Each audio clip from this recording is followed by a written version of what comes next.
అవుతుందండి. మా ఆయన్ని షికారు తీసుకెళ్తున్నాను. కేవలం 100 కానీ 150 కానీ ఖర్చు పెడతా. మహా అయితే ఇంకొక 50 200 ఖర్చు పెడదాం అనుకుంటున్నాను. షికారు వెళ్ళడానికి 200 సరిపోతాయో లేవో చూద్దాం. తమ్ముడు ఇంట్లో భోజనం అయితే చేసేసాము. ఇది 1 టౌన్లో కొత్త గుళ్ళు అంటారు.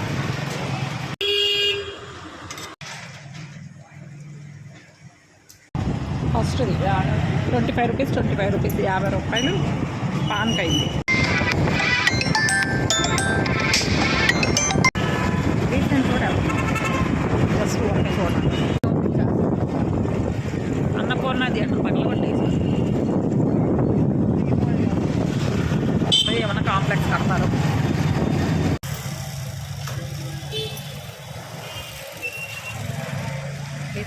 రీసెంట్ రోడ్లో పానీపూరి ఉంటాయి. ఎవరికెళ్ళి పానీపూరి తినేస్తే 20 రూపాయలు 30 రూపాయలు అవుతుంది.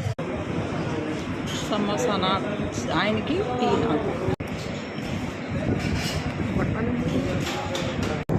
రీసెంట్ రోడ్ వెళ్ళి టీ తాగి సమోసా తిన్నాము. అంటే ఇప్పుడే అన్నం తిన్నాం కదా, కొంచెం హెవీగా ఉంది. బ్యారేజ్ దగ్గర ఫుల్గా వాటర్ వస్తుంది కదా. 1 టౌన్ షాపింగ్స్లో బ్యాగులు, క్యారేజీ బ్యాగులు చూసాము. ఏమీ సెట్ అవ్వలేదు. 2 టౌన్ కూడా చూసాము, ఏమీ సెట్ అవ్వలేదు.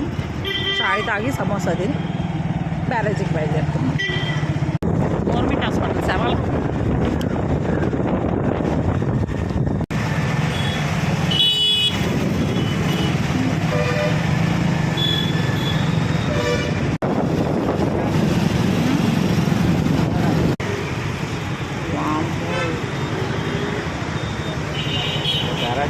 ఇట్లా ఇక్కడ నుంచి దిగడమేనా? ఇక్కడ బండి పెట్టాలా టౌన్లోకి? ఇది వినాయకుడు రేపు వినాయక చవితికి బొమ్మలు పంపించడానికి కిందకి దిగకుండా.